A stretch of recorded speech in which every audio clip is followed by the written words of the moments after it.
l'État qui vous verse vraiment votre retraite, et en avance. C'est pas un bug informatique, ou alors c'est le plus généreux depuis celui de France Travail. Mais attendez, c'est légal ça? Depuis quand l'administration anticipe autre chose qu'une élection? On vérifie qu'on n'est pas dans un sketch des inconnus. Et non, on est bien en 2025. Car oui, seigneur dynamique, en juin, vous allez recevoir vos pensions plus tôt.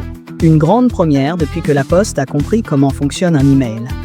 L'État qui fait un virement en avance, c'est un peu comme si la CAF vous livrait un lingot d'or dans une boîte à chaussures. Sauf que là, c'est juste votre propre argent, rendu avec un sourire de comptable.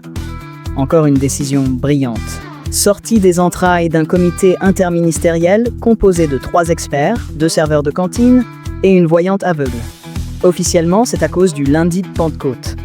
Ce jour férié qui, visiblement, paralyse les claviers de la CNAV comme un sortilège dans Harry Potter et la calculatrice magique. Résultat, 17 millions de retraités vont toucher leur pécule avant l'heure.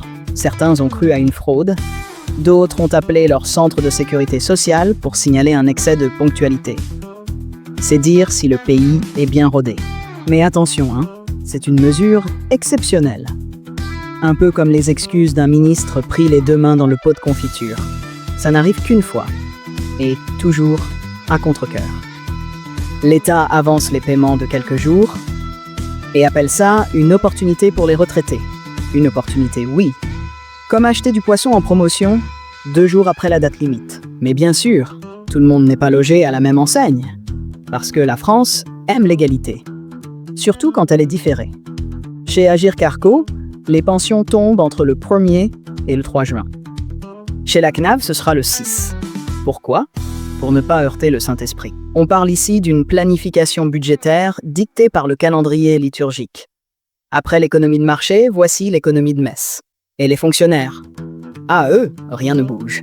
La tienne Raquel, vous savez, le sigle qui ressemble à un cri de Scrabble désespéré, elle reste fidèle à ses habitudes. Le 26 juin. Même si c'est l'apocalypse. Bref, une belle cacophonie. Chaque régime joue sa partition, sans chef d'orchestre, sans tempo, et avec des instruments en grève. Mais l'État vous présente ça comme un cadeau, un geste, une souplesse.